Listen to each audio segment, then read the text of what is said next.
दोस्तों, आज पूरे एक हफ्ते के बाद मैं अगस्टिन मुश्ताक आपको आप ही के प्रोग्राम पूरे दिल से मैं खुशामदीद और वेलकम कहता हूँ।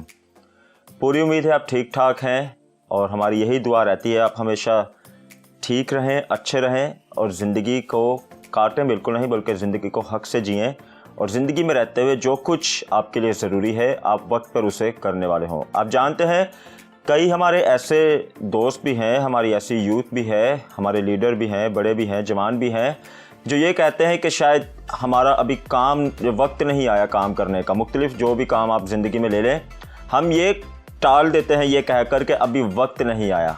और वक्त हमें क्या कह रहा है कि एक मर्तबा मैं निकल गया तो फिर मैं वापस कभी भी नहीं आऊँगा। तो जो चीज़ आज सीखने की है उसे यकीनन आज ही सीखा जाए, जो काम आज करने का है उसे यकीनन आज ही किया जाए तो बेहतर होता है। ये क्यों आपको बता रहे हैं, क्योंकि अगर इस वक्त में जो सिचुएशन अभी चल रही है, अगर ऐसी टीचिंग ना हमने सीखी कि अपने लोगों को हमने मोटिवेट करना है, पुश करना है यूथ को कि वो बिज़नेस की तरफ आगे बढ़ें, अच्छे कामों के लिए रिस्क लें, कुछ करें, ग्रो हो, स्पिरिचुअल तौर पर तो ग्रो हो ही हो, फाइनेंशियल तौर पर बहुत अच्छे से ग्रो हो, तो मैं समझता हूँ अगर इस वक्त में ऐसी टीचिंग ना हमने स्प्रेड की, हमने अपनी ज़िम्मेदारी को समझते हुए आज सिखाने जा रहे हैं आपको और आप भी ज़िम्मेदारी को समझते हुए सीखें और फिर अपने बच्चों को भी सिखाइएगा, तो यकीन करें अगर इस वक्त का फ़ायदा हमने नहीं उठाया तो ये वक्त कभी दोबारा फिर नहीं आएगा। तो दिल से आपकी रिक्वेस्ट करने लगे हैं कि इस टीचिंग को सीखें, क्योंकि बहुत मुनफरिद टॉपिक लेकर आए हैं जो है नो रिस्क नो ट्विस्ट। और ये टॉपिक हमें क्या सिखा रहा है, बता सिर्फ इसलिए रहे हैं कि क्यों टॉपिक शेयर करने लगे हैं, क्योंकि हम चाहते हैं कि हमारे नौजवान अब उठ जाएं, हमारे नौजवानों को पुश किया जाए,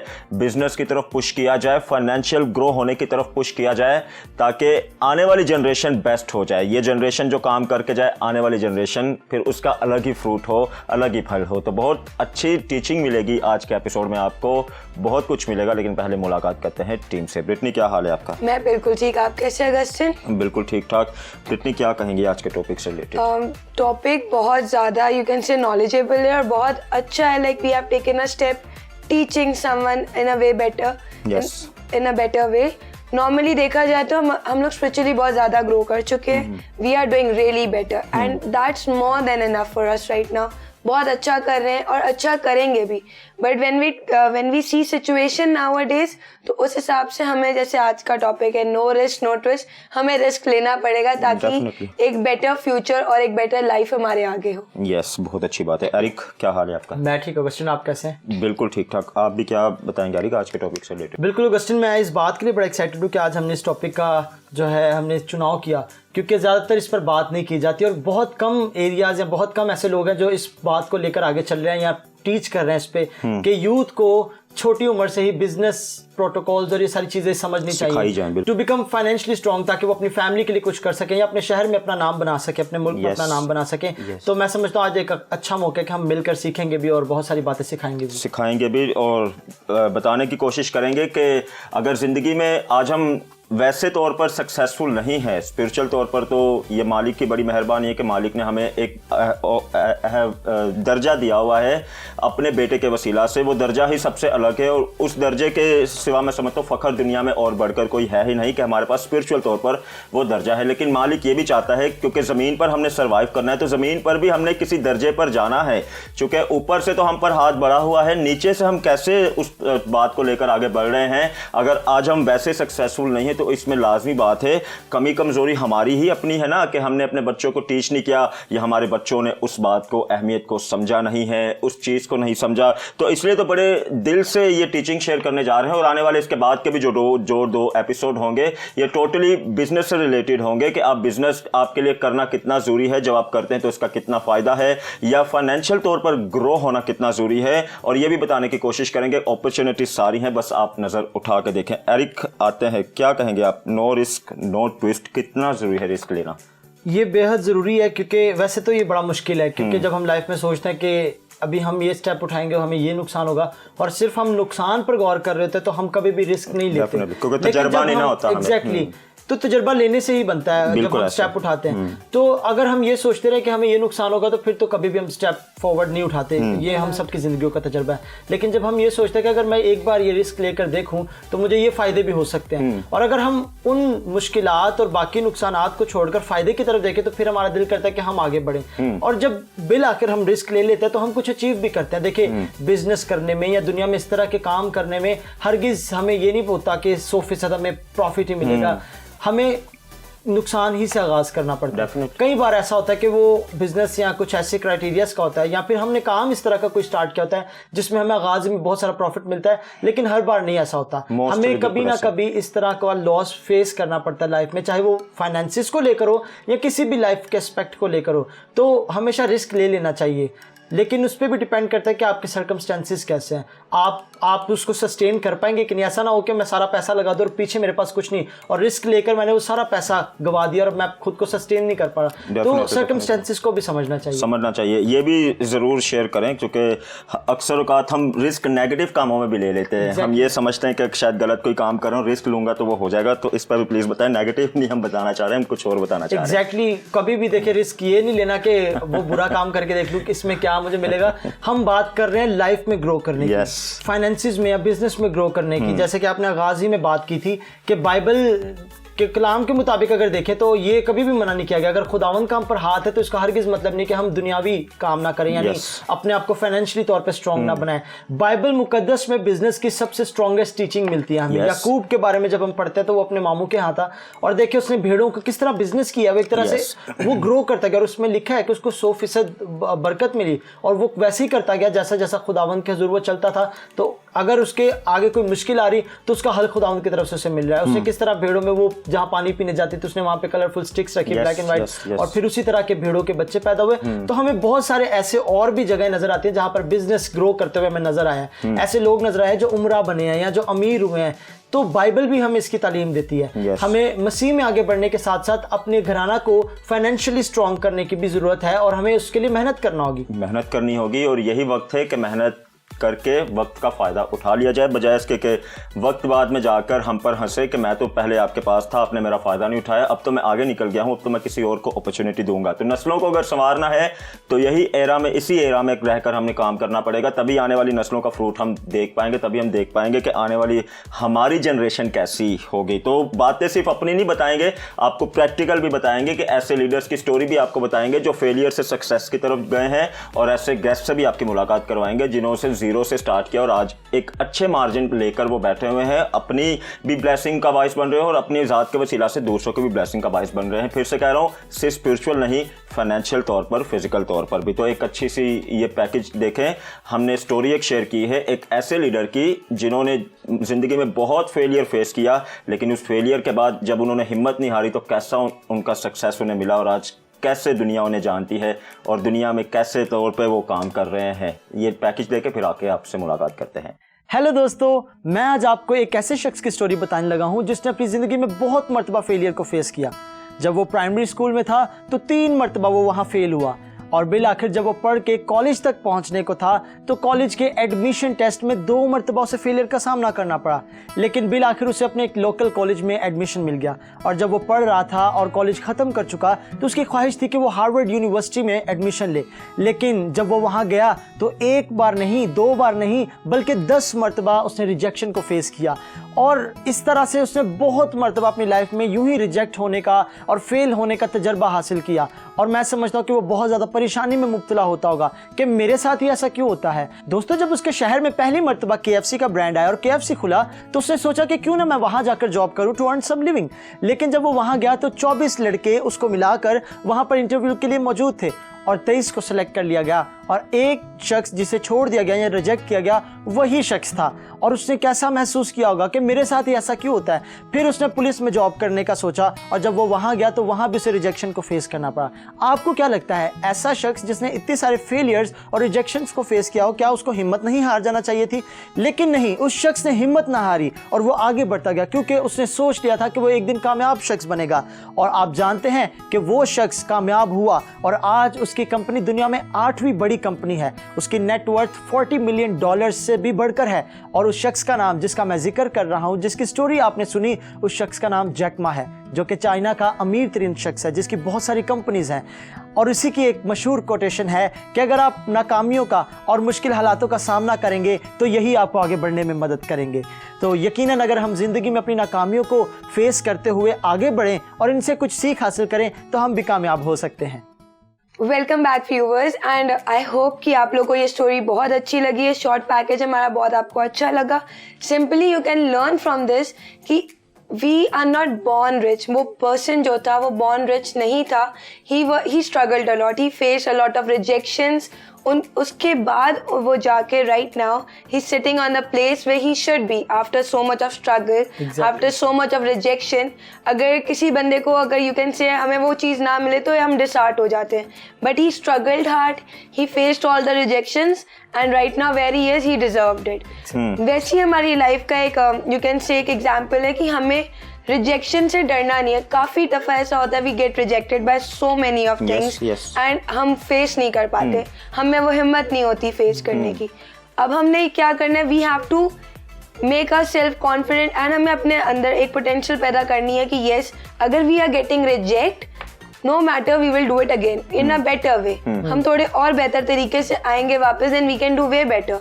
and there is a time, not all the time God rejects you or any person reject you. एक वक्त तो उसको आपकी कोई खूबी नजर आएगी, and then he will automatically select you or whatever you think you have to go for, he will automatically take you in. Definitely, practice makes perfect। वो इसलिए तो कहा जाता है कि जिंदगी में अगर बार आपको रिजेक्शन मिल रही है तो इसका ये मतलब नहीं कि आप बने ही इसलिए गए हैं। ये इसलिए भी हो सकता है कि आपको भी और ज़रूरत है प्रैक्टिस की, आपको और ज़रूरत है परफेक्ट होने की, आपको और ज़रूरत है मेहनत करने की, आपको और ज़रूरत है जिस फील्ड में आप जा रहे हैं उसमें और सोना बनने की और उसमें चमकने की। तो एरिक, आज कितना ज़रूरी समझते हैं आप लीडर से, तो हम हमारे गेस्ट से पूछेंगे कि आज चर्च लेवल पर इन बातों को सिखाया जाए हमारे चर्च में। एग्जैक्टली अगस्टिन, ये तो बेहद ज़रूरी है क्योंकि चर्च एक ऐसा प्लेटफॉर्म है जहाँ हर उम्र का शख्स आता है और अगर वहाँ पर ऐसी टीचिंग दी जाए तो मैं समझता हूँ ये वही बात होगी कि घर से आगाज़ करने वाली बात है। और मैं समझता हूँ जब चर्च में सीखा जाएगा तो बाहर भी इम्प्लीमेंट कर पाएंगे। तो चलिए व्यूवर्स, बढ़ते हैं सेगमेंट की तरफ और अपने रिप्यूटेड गेस्ट से सीखते हैं कि उनके पास इसके मुतालिक क्या है। दोस्तों, आप जानते हैं, स्कॉलर कहते हैं अगर किसी इंसान ने जिस मंजिल का तयन कर लिया है, यानी कि उसने अपनी मंजिल को देख लिया है, तो फिर वो रास्ते में जितनी भी मुश्किलें आएंगी वो उन मुश्किलों को अपनी ज़िंदगी में हावी नहीं होने देगा, क्योंकि उस इंसान की निगाह मंजिल पर है।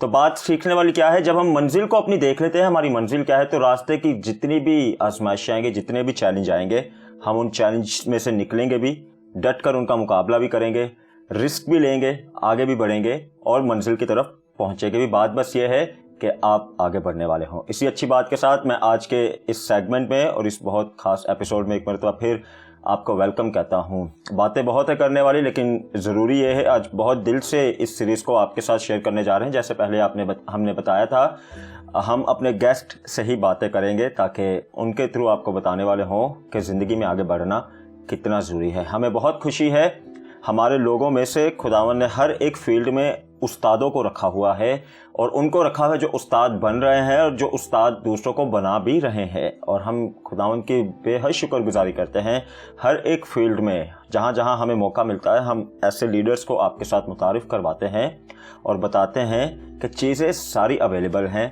आप बस नज़रें उठा कर देखें, आप आगे बढ़ कर देखें, आप हाथ बढ़ा कर देखें, आप निकल कर देखें, आप एफर्ट करके देखें। आज हमारे साथ हमारे बहुत अच्छे भाई हैं, खुदावन ने इन्हें बड़ी सरफराजी दी है, ये खुद भी आगे बढ़ रहे हैं और दूसरों के आगे बढ़ने की वजह भी बन रहे हैं। क्या काम करते हैं, कैसे करते हैं और आज आपको क्या सिखाएंगे, इन्हीं के साथ मिलकर सीखते हैं। मिलकर मेरे साथ वेलकम करें ब्रदर स्टैफर्ड असलम को। स्टैफर्ड भाई, हम दिल से आपको हमारे यूथ शो में वेलकम कहते हैं। Thank you so much Augustin भाई, and thank you very much to you and your team of पूरे दिल से। Thank you so much, really appreciate the kind of work you guys are doing. Thank you so much. आपके precious time के लिए please अपने बारे में कुछ बताइए। मेरा नाम स्टैफर्ड असलम है, मैं मसीही ख़ानदान से ताल्लुक़ रखता हूँ और मेरी बेसिकली बचपन से ही स्कूलिंग टाइम से ही हम जो मीडियोकर क्लास फैमिली के लोग होते हैं हमें बताया जाता है कि आपने बहुत मेहनत करनी है, आगे बढ़ना है और लाइफ में कुछ ना कुछ अचीव करना है। और इवन अगर आपको आपके पेरेंट्स या कोई और बताए ना, वो हालात आपको बता देते कि यार कुछ ना कुछ करना ज़रूरी है। तो सिमिलरली बहुत अच्छी बात है, मेरे फादर असलम परवेज़ साहब, he has been my first teacher as well in everything. मुझे आज भी याद है, मैं छोटी 3rd स्टैंडर्ड में था, तब से पापा के साथ ऑफिस जाने का बहुत शौक था। वाओ। और बिसाइड द फैक्ट के काम हम क्या होता है, मुझे शौक इसी बात का होता था कि वहाँ जाके मर्जी से कुछ ना कुछ मंगाते रहेंगे, खाते रहेंगे। लेकिन फिर स्लोली एंड ग्रेजुअली जैसे जैसे वक्त आगे बढ़ता गया, आहिस्ता आहिस्ता पापा ने मुझे चीज़ें अपने ऑफिस की चीज़ें सिखाना शुरू की, जिसमें बैंकिंग के मैटर्स होते हैं, कॉर्पोरेट फाइलिंग कह रहे हैं आप, डॉक्यूमेंट्स वगैरह, फॉर्म फिलिंग कैसे होती है, ये सब चीज़ें मैंने वहाँ से सीखना शुरू की। स्कूलिंग मेरी सेंट पैट्रिक से है, सेंट पीटर एंड पॉल से मैंने 5th तक स्कूलिंग की, फिर उसके बाद सेंट पैट्रिक्स किया, मैं सेंट पैट्रिक्स से मैंने मेट्रिकुलेशन की। उसके बाद NCR कॉलेज हमारा शारा फैसल में है, वहाँ से मैंने ICOM किया। उसके बाद बहुत अच्छा एक इंसिडेंट है, मैं करना चाहता था ACCA, क्योंकि जब मैं बैंक जाया करता था बचपन में तो मुझे बहुत अच्छा लगता था कि वो जो बैंकर्स टाई शाई लगा के खड़े होते हैं और एक वो मतलब बहुत एक अट्रैक्टिव उनकी वो एक पर्सनालिटी होती थी। तो मेरा तब से ही प्लान था कि मैं फाइनेंशियल फील्ड में या बैंकिंग सेक्टर में जाऊं। लेकिन वो हम लोग 7 बहन भाई हैं और सातों हम मिशनरी स्कूल से पढ़े हुए हैं, फीसेस, वैन के खर्चे, ये वो बहुत ज़्यादा था। My father was the only earner in the family. तो वो जो घर में बड़ा बेटा होता है ना, चाहे वो बहनें बड़ी हों, लेकिन जो घर का जो बड़ा बेटा होता है ना, उसको घर के हालात देख के ना समझ आती है कि यार मैंने कुछ ज़िंदगी में आगे डिफरेंट करना है। तो मुझे आज भी याद है, हमारा यहाँ पे बहुत अच्छा कॉलेज है कैंप्स कॉलेज के नाम से, वहाँ मैं फिल्ड फॉर्म और कैश में फ़ीस लेके गया था ACCA की। तो मैं देते रह गया था, मैं वापस ले आया था। क्योंकि माइंड में ही चला था कि यार चलो एडमिशन फीस तो हो गई है, आगे मॉड्यूल्स के एग्जामिनेशन, क्योंकि ACCA की हर एग्जाम्स की UK अकाउंट में फीस होती है। फिर मैंने एग्जैक्ट ज्वाइन किया जॉब और साथ मैंने अपना BCom स्टार्ट किया। वहाँ पे प्रोक्योरमेंट में था, मैंने बहुत काम सीखा। उसके बाद मैं गया TRG में भी हम लोग क्या कहते हैं ऑपरेशंस में थे। वहाँ से भी मुझे उसके बाद एक अपॉर्चुनिटी मिली दराज एक बहुत बड़ी कंपनी है यहाँ पाकिस्तान में, तो वहाँ से बहुत कुछ सीखा। उसके बाद फिर एक US बेस्ड कंपनी है, उधर मेरा बहुत अच्छे लेवल पे जॉब होगी और शुक्र है खुदा का, मैंने 2 साल में काम किया और 2 साल में ऑलमोस्ट एवरी ईयर मेरा 90+ अचीवमेंट टारगेट्स की होती थी। फिर वहाँ पे रहते हुए खुदा ने दिल में सोच डाली कि यार क्यों ना अपना कुछ किया जाए। तो फिर मेरा छोटा भाई है शॉन, वो भी इसी इंडस्ट्री से है, सॉफ्टवेयर इंडस्ट्री से। सिमिलरली जैसे मैंने किया था वैसे शॉन ने भी आफ्टर कॉलेज अपनी जॉब स्टार्ट कर दी थी। तो शॉन के दिल में था कि हम लोग ना अपना कॉल सेंटर खोलते हैं, तो मैं जॉब नहीं छोड़ सकता था। तो प्लान ये किया था कि शॉन अपनी जॉब गिव अप करेगा, वो कंपनी खोलेगा कॉल सेंटर। तो फिर बैकएंड हमने जुलाई 2018 में कंपनी स्टार्ट की थी। नवंबर 2018 में हमने सॉफ्टवेयर की बुनियाद रखी, सॉफ्टवेयर सर्विसेज की। ओके। स्टार्ट हमने बहुत छोटे से ऑफिस से किया था, सीधर यहाँ IT पार्क के नाम से मशहूर है, सीजर टावर। तो हमने वहाँ से स्टार्ट किया, 3 बंदों से स्टार्ट किया, खुदा का शुक्र है। और फिर राहत में मूव हुए ऑफिस में, फिर राहत से यहाँ शारा फैसल अनम एम्पायर में आए। अनम एम्पायर से फिर हम शारा फैसल की एक बहुत अच्छी बिल्डिंग है, उसमें वाला बड़ा एक ऑफिस है। और किस नाम से ऑफिस है अभी आपका? हमारी कंपनी का नाम है स्टाफशेयर प्राइवेट लिमिटेड। ओके। तो 3 बंदों से स्टार्ट किया था, शुक्र है खुदा का, हमारी स्ट्रेंथ जो 80+ की है, जिससे हम 2 शिफ्ट्स करते हैं, day and night. Software house गया। तो हर तरह की डिजिटल सर्विसेज हम प्रोवाइड करते हैं यहाँ से बैठ के US, कनाडा, UK के क्लाइंट्स को। बहुत अच्छी बात है। और कोशिश यही होती है कि क्योंकि हमारी कम्युनिटी में एक मसला है कि हमें ना इनफ अपॉर्चुनिटीज़ नहीं मिलती, तो कोशिश यही होती है कि हमारे प्लेटफॉर्म के through, being the Christian vessels, हमारे थ्रू जितना भी हम लोगों को पुश देता कि हम देते हैं। डेफिनेटली आपको बुलाने का मेन मकसद भी हमारा ये है कि आपको हम बताने वाले हैं हमारे दोस्तों को कि हमारे भाई हैं, मुख्तलिफ फील्ड में हैं हम। और टॉपिक पर बात करते हैं भाई, जैसा कि आज हमारा टॉपिक है no risk no twist. Risk नहीं लेंगे तो फिर आगे ज़िंदगी को जो चाम है उसको कैसे हम देखने वाले होंगे। तो निकलने के लिए, कुछ करने के लिए रिस्क बहुत ज़रूरी है। तो आप क्या समझते हैं ज़िंदगी में रिस्क लेना, क्योंकि आपका एक अच्छी जर्नी गुजरी है और थैंक्स टू लॉर्ड के खुदाओं ने आपको एक सरफराजी बख्शी, क्या समझते हैं रिस्क लेना कितना ज़रूरी है?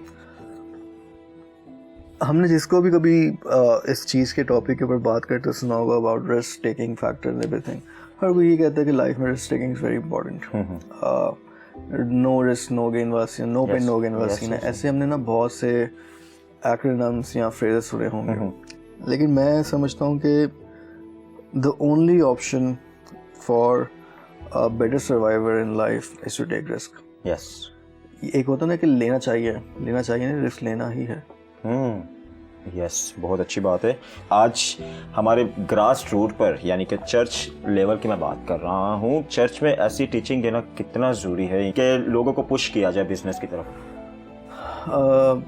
हमारे नेबरहुड जितनी भी कम्युनिटीज़ हैं, वेदर इट्स आगा खानी, वेदर इट्स बोरी, कोई भी कम्युनिटी आप उठा लें, क्योंकि हम लोग माइनॉरिटी का पार्ट है इस मुल्क में। अगर आप एक चीज़ नोट करेंगे, उनमें ना एक एम्पावरमेंट है, ठीक है, कम्युनिटी बिल्डिंग है, ये सब चीज़ें ये स्टार्ट होती चर्च, उनके मतलब रिलीजियस प्लेसेस पे, ठीक है, क्योंकि वहाँ पे बिलीविंग फैक्टर या एक ट्रस्ट फैक्टर ज़्यादा जल्दी बिल्डर rather than एक outside of that particular thing।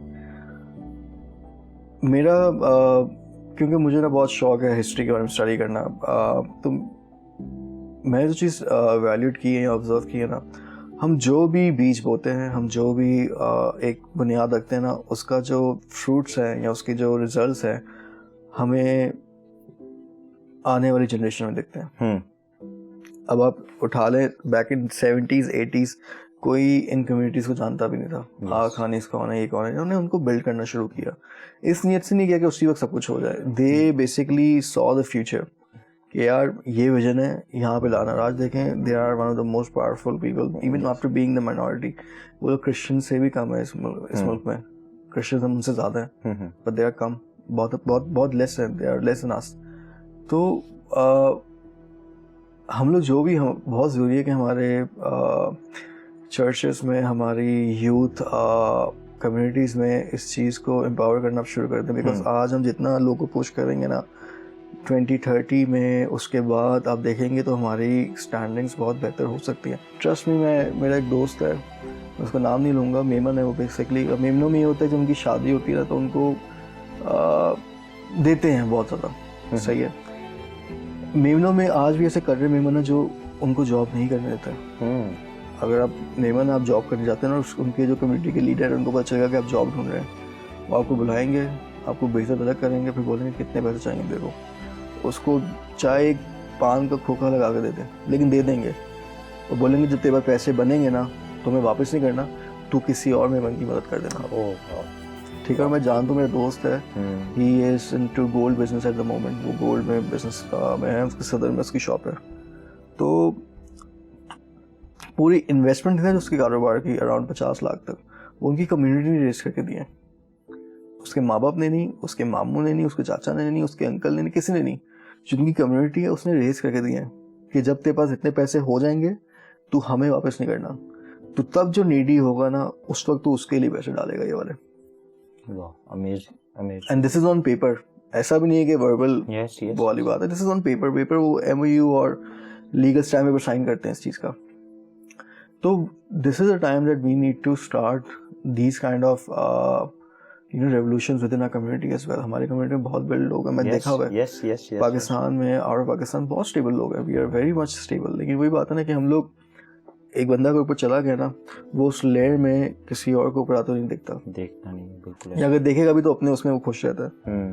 और फिर लेट 40s में, लेट 50s में सोचते हैं कि यार अब कम्युनिटी के लिए कुछ करना है, लेकिन वो बहुत टाइम निकल चुका है, आगे वो लेट हो जाता है। फिर जो एक्चुअल टाइम कम्युनिटी बिल्डिंग का that starts from late 20s। Late 20s से अपनी 50s तक आप जो कर सकते हैं आप कर दें, क्योंकि उसके बाद आपका रेस्टिंग पीरियड होता है, उसमें आप नहीं इतना कुछ कर सकते, एफर्ट नहीं आप कर सकते इतना। वाह, थैंक यू सो मच। बहुत बहुत अच्छा लग रहा है। मज़ीद इसको आगे बढ़ाएंगे, कभी दोबारा आपके साथ सिटिंग करने का मौका मिला तो यूथ के लिए ज़रूर कुछ अच्छा शेयर करेंगे। मुझे बताएं, अगर किसी ने सॉफ्टवेयर इंजीनियरिंग की फील्ड में आना है, यानी कि जो सॉफ्टवेयर हाउस में आप कर रहे हैं, आपकी फील्ड में आना है, और अगर किसी को आपकी हेल्प की नीड है तो क्या कहेंगे आप? मैं पहले एडवाइस करूँगा, देखें आजकल ना हर कोई चाह रहा है वो चीज़ करना, लेकिन हर किसी का ना कैपेसिटी होती है हर चीज़ की। अब एक बंदा है वो दिन भर बैठ के कोडिंग नहीं लिख सकता, because coding language her different होती है। फिर एक बंदा है वो मार्केटिंग का है, लेकिन वो चाहता है कि मैं कोडिंग साइड पे आऊँ, तो वहाँ पे उसकी कॉलिंग ख़राब हो जाती है। अगर उसको he is good in marketing, he should stick to marketing. If a person is good in coding programming, he should stick it over there. If a person is good in sales, he should stick over there. तो कहने का मकसद ये है कि ये चीज़ ना आपको आपके कॉलेज टाइम तो पता चल जाती है कि आपका फील्ड और इंटरेस्ट क्या है। बचपन में लोग कहते हैं डॉक्टर बड़े होके बनते पायलट है, क्योंकि वो एक पूरे ड्यूरेशन प्रोसेस होता है। ठीक है, तो अब जैसे मैं पढ़ाता भी हूँ, IB यूनिवर्सिटी है, मैं उसमें एज अ विजिटिंग फैकल्टी भी हूँ, और मेरे पास IT के सब्जेक्ट्स हैं बेसिकली। तो मेरे वहाँ स्टूडेंट्स हैं जिनको मैं अपने पास इंटर्नशिप अपॉर्चुनिटी देता हूँ। ठीक है, तो मैं अपने प्लेटफॉर्म से अगर किसी को करियर काउंसलिंग, इंटर्नशिप अपॉर्चुनिटी, जो मैं काम करूँ, देखो जो मैं काम करूँ उसमें तो मैं प्रोवाइड कर सकता हूँ, जो मैं काम नहीं कर रहा उसमें मैं कभी नहीं कर सकता। ऐसे ही। तो अगर इंटर्नशिप अपॉर्चुनिटी, अगर आप एक्सपीरियंस्ड हैं और मुझे लगता है कि आपकी प्रोफाइल मेरे कंपनी फिट होती है, तो why not, of course the doors are always open for you guys, for sure. Thank you so much, thank you so much भाई, आपने अच्छा टाइम दिया और आपने अच्छी गाइडलाइन दी। दोस्तों फिर से कह रहे हैं, नो रिस्क नो ट्विस्ट। अपना बहुत ख्याल रखें, मुलाकात करते हैं मेन डेस्क पर। Thank you so much. Welcome back viewers. यकीनन आज आपने इस सेगमेंट के वसीला से बहुत सारी बातों को सीखा होगा। ऑगस्टिन, ये कितनी एनकरेजिंग बात थी जो कि स्टैफर्ड भाई ने शेयर की अबाउट मेमन कम्युनिटी, कि वो शख्स जब अपने लीडर्स के पास गया तो उसने ये मदद मांगी कि मुझे जॉब फ्राहम की जाए, मुझे ऐसी जगह पर रखा जाए जहाँ पर मैं कुछ लिविंग अर्न कर सकूँ, लेकिन उन्होंने उसे बेइज्जत करके वापस भेजा कि नहीं, you should do your business, और उन्होंने अपनी ही कम्युनिटी में से फंड रेजिंग की। तो ये एक बेहतरीन तरीका मैं समझता हूँ कि जो उन्होंने अपनाया हुआ है, और ये हमारे इस दौर में हमारी कम्युनिटी की सबसे बड़ी नीड है। क्रिश्चियन कम्युनिटी में अगर इस तरह के एक्टिविटीज़ को किया जाए, देखिए एक अमल ही है ना, क्योंकि अमल ही से प्रवान चढ़ता है कोई शख्स। हमारी कम्युनिटी में मैंने ये फोकस और नोटिस किया है कि मेजॉरिटी लोग इसीलिए आगे नहीं बढ़ पाते because they have financial crisis. हमारी फैमिलीज में भी हमने इसको फेस किया है, लेकिन वक्त के साथ साथ हम आगे बढ़ रहे हैं। हमें बहुत सारी रिजेक्शन भी फेस करना पड़ी है बहुत सारी जगहों पे, लेकिन हमें आगे ही बढ़ते रहना चाहिए। और मैं समझता हूँ कि हमारे लीडर्स को इस बात पर गौर करने की ज़रूरत है कि उनको ऐसे कुछ एक्टिविटीज़ या इस तरह के काम करने चाहिए कि फंड रेजिंग हो उन लड़के लड़कियों के लिए जो बिजनेस करना चाहते हैं या जो अपनी स्टडीज कंप्लीट नहीं कर पा रहे। तो उससे मैं समझता हूँ बहुत सारी हेल्प हो जाएगी हमारी कम्युनिटी में। यस, बहुत अच्छी बात है। कोशिश करें आप सिर्फ नज़र उठा के देखें कि अब कैसे कैसे हमें आगे बढ़ने की ज़रूरत है। फिर से कह रहे हैं, हर लिहाज से तरक्की करने की ज़रूरत है। स्पिरिचुअल तौर पर तो सबसे पहला दर्जा हम रखते हैं, और अपने एपिसोड में भी पहले तौर पर यही बताते हैं कि अगर यह है तो सारी बातें फिर अच्छी होती चली जाएंगी। तो अगर वो बात अच्छी है तो क्यों फिर किसी बात की ऐसी कमी रह जाए जो हमें ज़िंदगी में बेहतर तौर पर आगे बढ़ने ना दे।